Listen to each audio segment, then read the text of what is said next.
Assalamu alaikum and welcome to my channel. I'm Ruba, and in this series of videos we're learning about Palestinian embroidery or Tatreez. In today's video, I'll be showing you how to do the cross stitch or the Fallahi stitch, which is the most common stitch in Palestinian embroidery. I'll show you how to do a single cross stitch, a row, a column, and a diagonal line of stitches. For this video, you will need a piece of Aida fabric, a needle, embroidery threads, and a scissor. I will be using white Aida fabric count 11 and cross stitch needle size 22, just because the stitches will look bigger on the screen and hopefully more clear when I do the stitches. Before we begin, I'd like to share with you this little guide that I made for the cross stitch or the Fallahi stitch. This guide will basically cover everything we will talk about today. It simply shows you how to do the cross stitch by numbers. So I show you how to do a single cross stitch, a line of stitches, horizontally, vertically, or diagonally, whether we are doing it stitch by stitch or continuous stitching, meaning I do a whole row of half stitches and then back, and I also show you different directions of doing it. So to do a single cross stitch, as you can see, you need to follow the numbers. So we start at number 1, then go 2, then 3, and then 4, and that would form the cross stitch that we want. I also show you a different direction of doing it, and I do that with the rest of the stitches, whether I do a row of stitches or like a column or diagonal line. And you can use this guide as a reference for yourself, or if you have kids, you can book the black dots and have your child with a needle and a thread follow the numbers to learn how to do the stitch. So this little guide is free and it's available to download on my website leonorastudio.com. I will leave the link for my website in the description down below. I will also link it on the cards at the corner of my video, so please check it out. Give it a thumbs up if you like it, and if you got a chance to use it with your kids, please share the pictures with me. I'd love to see them. Also, please keep in mind that this guide is free for personal use only.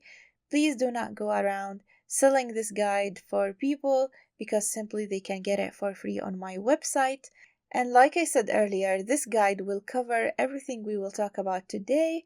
So please go download it if you want. And now let me show you how to do the actual stitching on the fabric. Okay, so I have my needle ready and my thread. I tied a knot in the end because I don't have enough stitches to secure my thread underneath it. If you don't know how to secure your threads in the beginning of the stitching or the end, I will be making a few reels or shorts on YouTube to show you how to do that. But for now, you can just tie a knot and start practicing. And I'm gonna start right here. As you can see, here's my needle. So as you can see, this is number 1 for me, and then this is gonna be number 2, and then I can go 3 up here and then 4 down here, or I can go 3 and then 4 down here. Okay, so here's 2 and 3, and number 4 is over here. I'll show you if I did the other way. So if I started here again, I can also do 1, 2, so across from each other, but then I can go 3 down here and end 4 in the top. So here 3, and then 4 will be right here. So that's another way.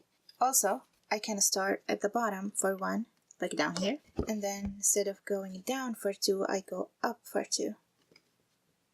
So this is 2, across from it again. I can go 3, and then 4. These are just a few ways I can work my single cross stitch. Now I'm going to show you how to do a row of stitches, and we'll do a row of stitches 2 ways. The first one is doing stitch by stitch, so I will finish the first stitch, move to the next stitch, and so on. And the second one, we call it continuous stitching, so I do half stitch all the way throughout the entire row and then go back again. So I'll start by doing it stitch by stitch, and then I'll show you the other way. For this one, I'm not gonna secure I'm not gonna tie a knot, I'm gonna just secure my thread underneath. So I'm gonna start here, and the way my row is going is in this direction.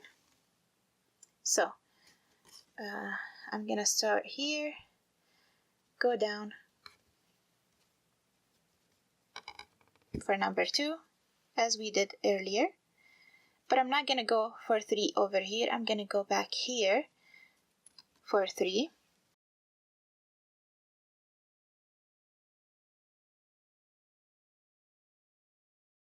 So here's number 3,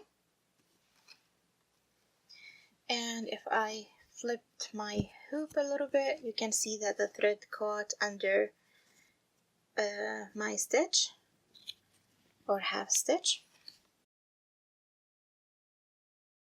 And then I'm gonna go back over here for 4. And the reason why I did it this way is because when I move to the next stitch, I move right here, and then the next stitch will keep the same direction as the first one. Of course, if you don't want to keep the direction, you want to have like your stitches go in different direction or have more texture, it's up to you, but usually when we stitch, we try to keep them in the same direction so that they show more harmony between the stitches. So I go down here. So basically we end in the same row of holes that we started with, and then I go back up here for the next stitch. Now I repeat the same steps. I go 2 over here, then 3 will be right next to it, and then I end up with 4 on the top, and then I move for 5 in the same row next to them, like down here. And I will do a few stitches like that. Just repeat the same steps. You could also start from the bottom and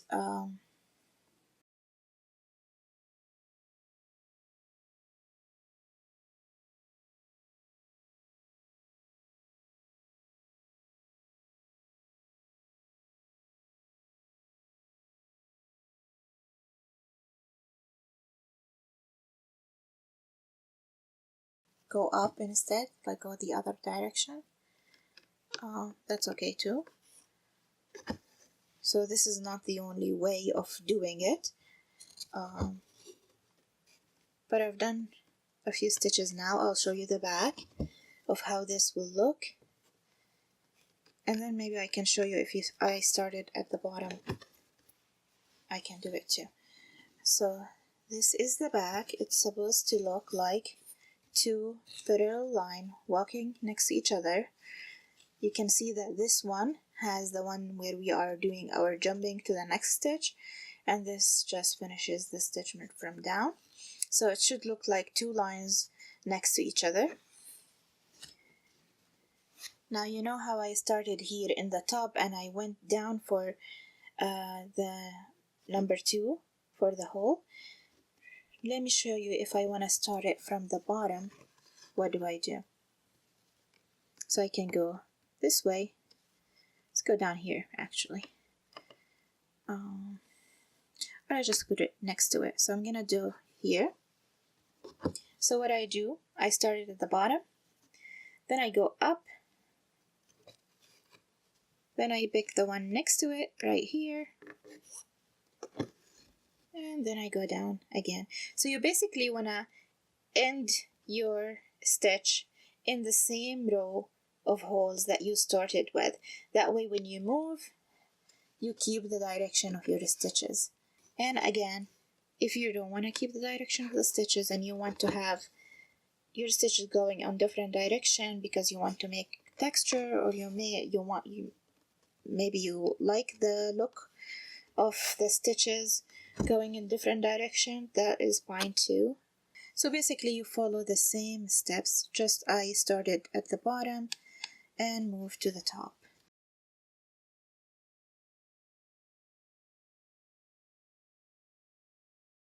Now I made 3 stitches right here, and I show you it will be the same. So this is where I kind of jumped with my thread to start it because I didn't secure it, but this is how they're gonna look. 2 lines next to each other as well.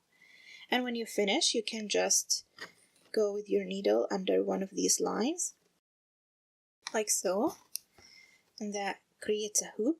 You can insert your needle inside it, tie it, and then insert it under a few stitches. Now I showed you how to do a row of stitches if we are working stitch by stitch. Now I will show you how to do it when we do continuous stitching. Let's say that I'm starting my row over here, and then I'm gonna start kind of my stitching from bottom row and go to the next row up. So my stitches will be going up. If I'm going from bottom to top, then I switch the direction, okay? But I follow essentially the same steps. So let's say I'm gonna start here. Sorry, let me show it a little bit closer. Let's say I'm gonna start over here. Alright. I pull my thread, I don't pull it all the way so I can leave the tail end to secure it under a few stitches. And then I go the same way we did earlier. So here's my 1. Number 2 is across from it and down. And I go down. Now I don't finish my stitch here. I just go up again, like so. And now I don't go back down here to finish my stitch. Instead, I move to the next stitch and I do the half of that stitch. So I go across from it, down again. And then across from it again. So what we are doing here is basically doing half a stitch all the way throughout my row. Now since I finished my 6 stitches or half stitches, now I want to go back to finish them completely. So I go back up. Now to finish this, I will go down across from it and I finish my first stitch. I go back up again, then down across from it, and I do the same step until I finish my entire row.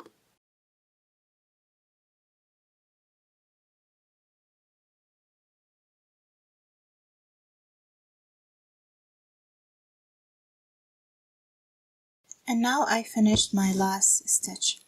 Now if I'm stitching from bottom to top, so my next row will be up, and that way I also keep the direction of my stitches as well.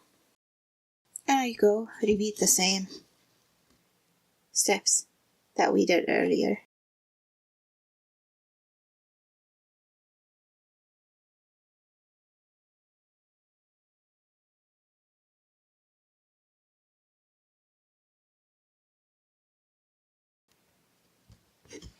Now it's an important thing to notice here that the point that I start with is not the point that I will end up at, or the point where I'm gonna start my next row of stitches. So you can see I started here, but I ended my stitches here, and then I'll move up to do my new stitches and continue the direction of it. Okay, so and then I finish it up, so I don't end up in the same point or hole where I'm gonna start my next row of stitches. I also try to pay attention to the tension of my stitches. I don't want them to be super loose or super tight. I think with more practice you kind of get into a rhythm of stitching, and your stitches will look more like each other over time. But just keep in mind, you don't want to like pull too much or make it loose. Alright, and I now did 2 rows, and then if I have more, I move up to the next one over here, and then repeat the same steps. Okay, now I will secure this thread and I'll show you how to do a column of stitches. Alright, now I will show you how to do a column of stitches, and again we'll do it stitch by stitch first, and then we'll do it continuous stitching next. To do it stitch by stitch, I'm gonna start over here and kind of go up. You can go down too, you just have to change the direction of the stitch. For that, I go down here, number 2. Then number 3 will be right next to it over here. And then number 4 will be down here to finish the first stitch. And then I will come up for number 5 in the same row of holes, but the one next to them. So that way I keep the direction of my stitches, and I go up and I follow the same steps for the next stitch. So down here 4, and then I'll come for 5 over here, and then I repeat the same steps.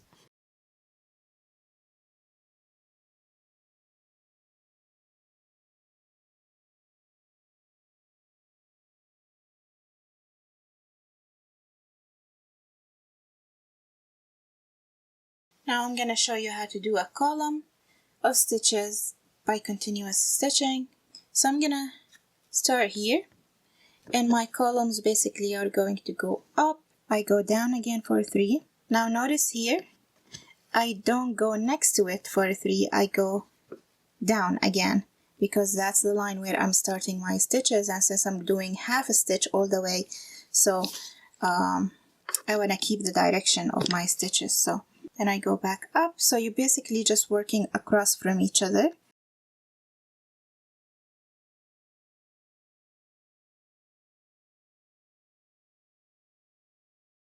So let's say that this is my last stitch. I start going back, so across, and then I come up here, and then across, and then down in the same kind of direction.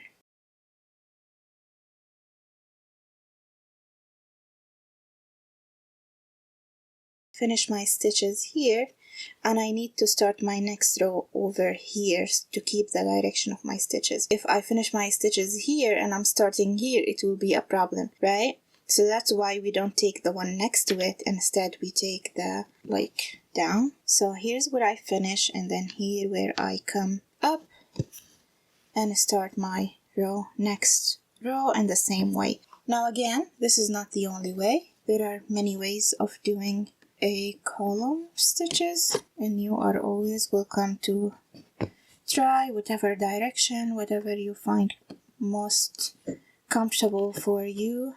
And I also switch it up depending on where I'm starting my pattern and where I'm starting my stitches. So sometimes I start from bottom to top, sometimes from top to bottom, left to right, right to left. Depends on whatever I feel is more easier for that particular pattern or motif.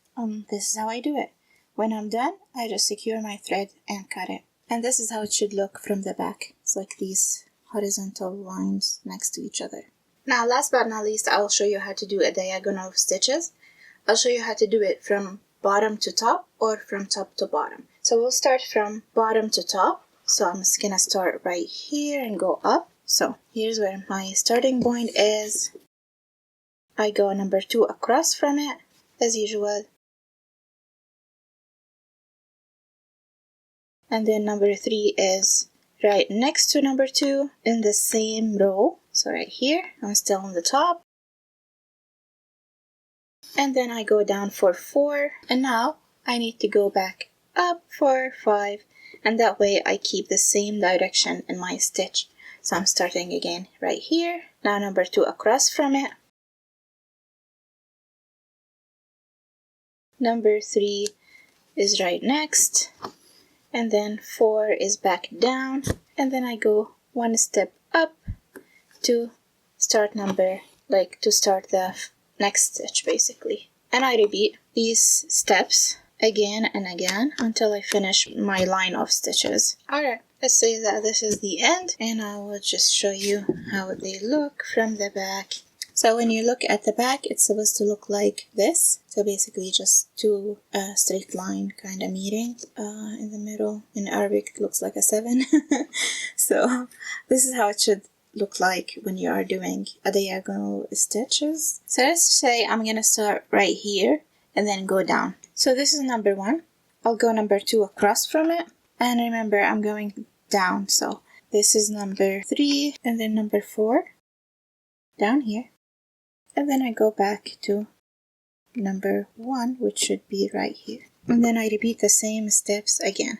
So number 2 across from it. I can also do number 3 here, like next to it. Number 4 over here, and then go back up again. So these are 2 ways of doing it, and you can see they both create the same result, like this 7 shape, or like 2 lines meeting each other.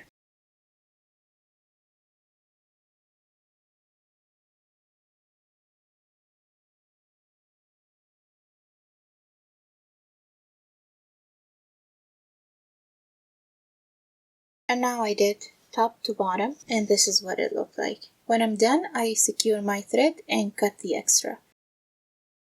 Well, I just showed you how to do a single cross stitch, a row of stitches in 2 different ways, stitch by stitch and continuous stitching, column of stitches, also 2 different ways, and then diagonal lines from bottom to top and top to bottom.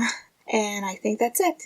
Keep in mind that this is not the only way you can do these stitches, and also you can always switch the direction. You can start from bottom to top or top to bottom, left to right, or the other way around.